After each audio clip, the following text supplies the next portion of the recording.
नमस्कार दोस्तों हम लोग बायोलॉजी पढ़ रहे हैं जो हर एक प्रकार के कॉम्पिटिटिव एग्ज़ाम के लिए बहुत ही महत्वपूर्ण है।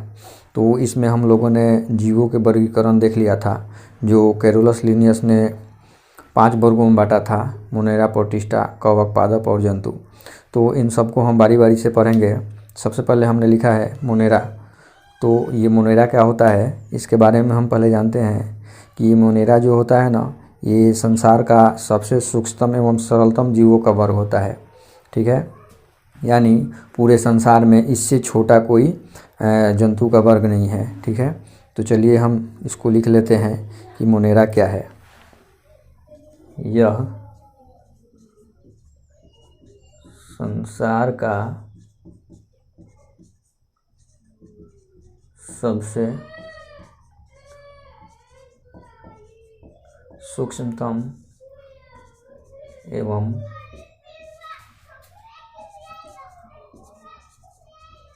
सरलतम जीवों का वर्ग होता है। ठीक है, आपको पता चल गया कि मोनेरा क्या है। ठीक है, आइए मोनेरा के बारे में और कुछ हम जानेंगे कि ये जो मोनेरा वर्ग के जीव होते हैं इनका कोशिका अर्ध विकसित होता है। इनका कोशिका पूर्ण विकसित नहीं होता है। तो अर्ध विकसित कोशिका जब होगा तो इसको हम प्रोकैरियोटिक कोशिका बोलेंगे। ठीक है, आइए इसको भी लिखते हैं कि इन जीवों का कोशिका अर्ध विकसित होता है।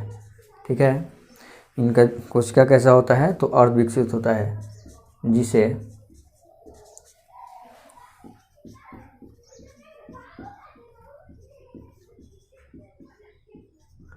जिसे प्रोकैरियोटिक कोशिका कहते हैं। ठीक है, आपको पता चल गया कि मोनेरा वर्ग का जो कोशिका होता है ये अर्ध विकसित होता है, पूर्ण विकसित नहीं होता है। तो जब अर्ध विकसित इसका कोशिका होगा तो इसको हम प्रोकैरियोटिक बोलेंगे। ठीक है, आगे हम देखते हैं इसमें कि मोनेरा वर्ग का जो जीव होते हैं इसको हम अकोशिकीय जीव भी कह सकते हैं। ठीक है, तो इसको भी हम लिख लेते हैं कि इसके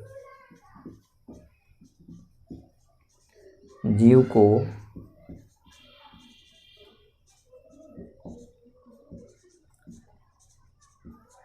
अकोशिकीय जीव भी कहते हैं। ठीक है, आपको पता चल गया कि मोनेरा वर्ग क्या है। ठीक है, इसके कुछ एग्जाम्पल हम देख लेते हैं कि मोनेरा वर्ग में कौन कौन से जीव आएंगे। जीवाणु हो जाएगा, साइनोबैक्टीरिया हो जाएगा, लिख लेते हैं इसको। जीवाणु किस वर्ग का जीव है तो ये मोनेरा वर्ग का है। और साइनोबैक्टीरिया लिख देते हैं।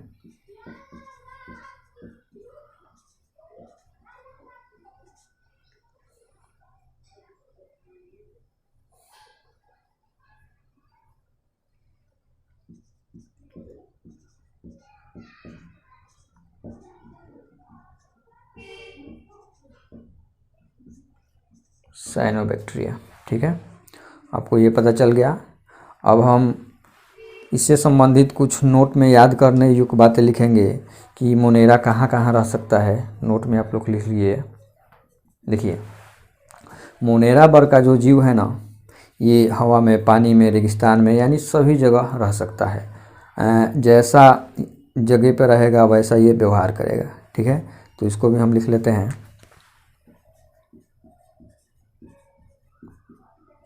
मोनेरा वर्ग का जीव हवा,